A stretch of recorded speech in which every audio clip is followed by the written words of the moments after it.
Hello friends, ഇന്ന് ഞാൻ പറയാൻ വന്ന ടോപ്പിക് എന്ന് പറഞ്ഞാൽ ഇവിടെ നടക്കുന്ന ഒരു വെൽ ഓറിയൻറ്റഡ് ഫ്രോഡ് ഗ്യാങ്ങിൻ്റെ ഒരു മൊബൈൽ സ്കാമിനെ കുറിച്ചാണ്.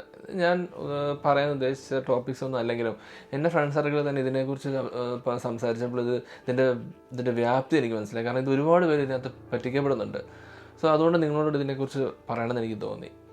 നമുക്കറിയാം, നമ്മുടെ യു കെയിൽ ആദ്യം വരുന്നവർക്ക് നമുക്കിപ്പോൾ ഒരു മൊബൈലൊക്കെ, പുതിയ മൊബൈലൊക്കെ നമുക്ക് മേടിക്കണമെങ്കിൽ, അല്ലെങ്കിൽ ഐഫോണോ അല്ലെങ്കിൽ സാംസങ്ങിൻ്റെ ഒക്കെ ഏറ്റവും ലേറ്റസ്റ്റ് മൊബൈലൊക്കെ മേടിക്കണമെങ്കിൽ നമുക്ക് EMI ഓപ്ഷൻ എന്ന് പറയുന്നത് ഇവിടുത്തെ സിം കോൺട്രാക്റ്റാണ്. അത് നമ്മൾ സിമ്മും അതിൻ്റെ കൂടെ അവരുടെ സിം വിത്ത് മൊബൈൽ കോൺട്രാക്റ്റ് എടുക്കുകയാണെങ്കിൽ നമുക്ക് ഈസി ആയിട്ട് നമുക്ക് EMI ഓപ്ഷനിൽ നമുക്ക് മൊബൈൽ കിട്ടും, ഏറ്റവും ലേറ്റസ്റ്റ് മോഡൽ. ഈ ഒരു ലൂപ്പ് ഹോൾ ഉപയോഗിച്ചാണ് ഇവിടുത്തെ ഫ്രോഡ് ഞാൻ നമ്മളെ പറ്റിക്കുന്നത്. 2 മാസം മുന്നേ എന്നോടൊരു ഫ്രണ്ട് ഒരു കാര്യം പറഞ്ഞു.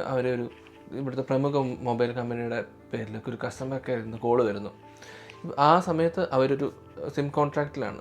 ഇവിടെ ഈ മൊബൈൽ വിത്ത് സിം കോൺട്രാക്റ്റ് പോലെ തന്നെ നമ്മൾ സിമ്മും കോൺട്രാക്റ്റിൽ എടുക്കാറുണ്ട്. അങ്ങനെ എടുക്കുമ്പോൾ നമുക്ക് സിം കോൺട്രാക്റ്റ് ഇവിടെ എടുക്കുമ്പോൾ നമുക്ക് കൂടുതൽ ഓഫേഴ്സ് കിട്ടാറുണ്ട്. നമുക്ക് കുറഞ്ഞ റേറ്റിൽ നല്ല ഓഫേഴ്സ് കിട്ടാറുണ്ട്. അപ്പോൾ നമ്മൾ കൂടുതൽ ആൾക്കാർ ഇവിടെ സിം കോൺട്രാക്റ്റ് എടുക്കാറുണ്ട്. അപ്പോൾ അത് നമുക്ക് പലിശ അങ്ങനത്തെ കാര്യങ്ങളൊന്നുമില്ല. അപ്പം ഇവർ ഓൾറെഡി ഒരു സിം വിത്ത് വൈഫൈ കോൺട്രാക്ട് ഉണ്ടായിരുന്നു, അവർക്ക് നല്ലൊരു കോൺട്രാക്റ്റ് ആയിരുന്നു. അപ്പോൾ അത് ഏകദേശം എൻഡ് ചെയ്യാനായപ്പോഴാണ് വിളിക്കുന്നത്. അപ്പോൾ അവർ പറയുന്നു, നിങ്ങളുടെ കോൺട്രാക്ട് എൻഡ് ചെയ്യാനായില്ലേ, അപ്പം നിങ്ങൾക്ക് പുതിയൊരു ഓഫർ ഞങ്ങൾ പ്രൊവൈഡ് ചെയ്യുന്നത്. അതായത് ഇപ്പോൾ ഉള്ള കമ്പനിയും ഞങ്ങളുടെ കമ്പനിയും കൂടി ചേർന്നിട്ടാണ് ഇനി പുതിയൊരു ഓഫർ നിങ്ങൾക്ക് തരികയാണ്. അപ്പോൾ ആ ഓഫർ എന്ന് പറയുന്നത്, ഇപ്പോൾ അവർ 30 പൗണ്ടിൻ്റെ പ്ലാൻ ആണെങ്കിൽ ഒരു 10 പൗണ്ട് കുറഞ്ഞിട്ട് ഒരു നല്ല പ്ലാനാണ്. അതിനകത്ത് നമുക്ക് അൺലിമിറ്റഡ് കോൾസ് ഉണ്ട്, അതുപോലെ തന്നെ കൂടുതൽ ഡാറ്റയുണ്ട്, ഇൻ്റർനാഷണൽ കോൾസൊക്കെ ഉണ്ട്, എല്ലാം പറയുന്നു. അപ്പോൾ അവർ നല്ലൊരു നല്ലൊരു പ്ലാൻ ആയതുകൊണ്ട് അവർ യെസ് പറയുന്നു. അപ്പോൾ അവർ പറയുന്നു, ഓക്കെ, ഞങ്ങൾ നിങ്ങൾക്ക് ഡയറക്റ്റ് ഡെബിറ്റ് സെറ്റ് ചെയ്യാൻ തരാം. അപ്പോൾ നിങ്ങൾ ബാങ്ക് ഡീറ്റെയിൽസ് തരും, ഞങ്ങൾ ഡയറക്റ്റ് ഡെബിറ്റ് സെറ്റ് ചെയ്യാം എന്ന് പറയുന്നു. അങ്ങനെ അവരുടെ ബാങ്ക് ഡീറ്റെയിൽസ് എല്ലാം കൊടുക്കുന്നു. അവർ പറയുന്നു, ഓക്കെ, ഞങ്ങളിതെല്ലാം സെറ്റ് ചെയ്തിട്ടുണ്ട്, നിങ്ങൾക്ക് അപ്പ് ഫ്രണ്ട് ആയിട്ട് ചെറിയൊരു 30 പൗണ്ട്സ് പോകും, അതിനുശേഷം നിങ്ങൾ മന്ത്ലി പേയ്മെൻറ്റ് ചെയ്താൽ മതി. അപ്പോൾ അങ്ങനെയാണ് സാധാരണ ഇവിടെ ചെയ്യുന്നത്, മന്ത്ലി പേയ്മെൻറ്റ്. അപ്പം ഓക്കെ, അങ്ങനെ അവർ പറയുന്നു 2 ദിവസം കഴിയുമ്പോൾ നിങ്ങളുടെ മോഡവും സിമ്മും കൊറിയറിൽ വരും. ഓക്കെ, അങ്ങനെ അവർ ഫോൺ കട്ട് ചെയ്യുന്നു. 2 ദിവസം കഴിഞ്ഞിട്ട് ഇവർക്ക് ഒരു ഐഫോൺ വരുന്നു, ഒരു ഐഫോണും ഇവർ പറയാത്ത കമ്പനിയുടെ സിമ്മും. അപ്പോൾ അവർ പാനിക്കായി. എന്തുകൊണ്ട് ഇവർ ഫോൺ ഓർഡർ ചെയ്തിട്ടില്ല, ഇവർക്ക് വരേണ്ട ഒരു മോഡവും ഒരു സിമ്മുമാണ്. പക്ഷേ ഇവർക്കൊരു ഫോണും ഒരു സിമ്മും വരുന്നു. അപ്പം തന്നെ അവർക്ക് അവിടെ നിന്ന് കോൾ വരുന്നു, ഓക്കെ, ഒരു മിസ്റ്റേക്കിൽ വന്ന ഓർഡറാണ്, അപ്പം ഞങ്ങൾ ഒരു QR കോഡ് നിങ്ങൾക്ക് അയച്ചുതരാം, നിങ്ങൾ അത് ഉപയോഗിച്ചിട്ട് നിങ്ങൾ ഈ ഫോൺ സിമ്മ് റിട്ടേൺ ചെയ്യും, നിങ്ങൾക്ക് കറക്റ്റായിട്ടുള്ള സിമ്മും മോഡോ ഞങ്ങൾ അയച്ചു തരാം. ഓക്കെ, എന്തായാലും മിസ്റ്റേക്ക് സംഭവിച്ചല്ലേ.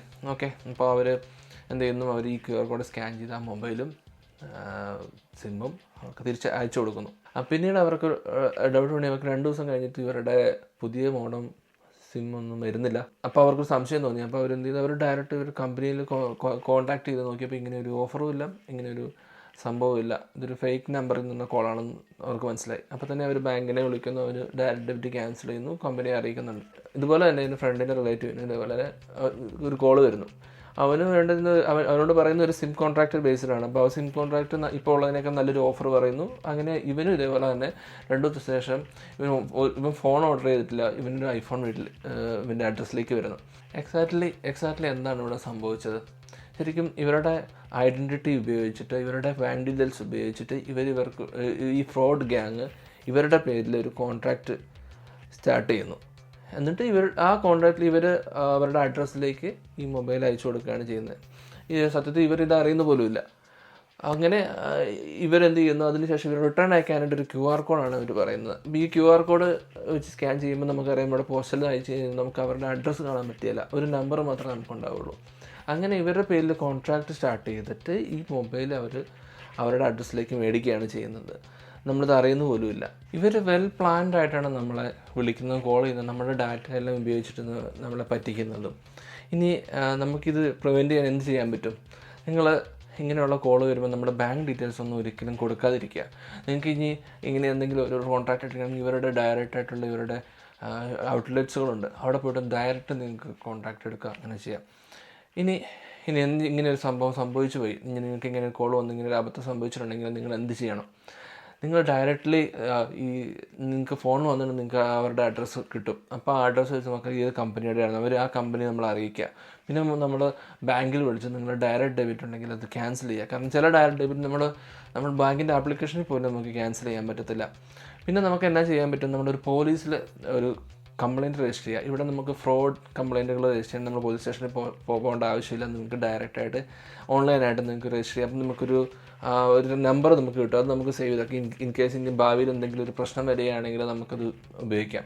പിന്നെ നമുക്ക് വേറൊരു ഓപ്ഷൻ എന്ന് പറയുന്നത്, ഇവിടെ നമുക്കൊരു CIFAS എന്ന് പറയുന്ന ഒരു പ്രൊട്ടക്റ്റീവ് രജിസ്ട്രേഷൻ ഉണ്ട്. അത് വെച്ച് എനിക്കൊന്നൊരു ചെറിയ എമൗണ്ട് കൊടുക്കണം. മീൻസ് ഒരു 2 വർഷത്തേക്ക് എനിക്കൊരു 25 പൗണ്ട്സ് കൊടുത്താൽ മതി. അങ്ങനെ വരുവാണെങ്കിൽ നമ്മൾ ഇങ്ങനെയുള്ള തെഫ്റ്റുകൾ അല്ലെങ്കിൽ ഇങ്ങനെയുള്ള ഫ്രോഡിൻ്റെ പല ഇതിലും നമുക്ക് പ്രൊട്ടക്ഷൻ വരും. നമ്മുടെ എക്സ്ട്രാ ഒരു സേഫ്റ്റി വരെയാണ്.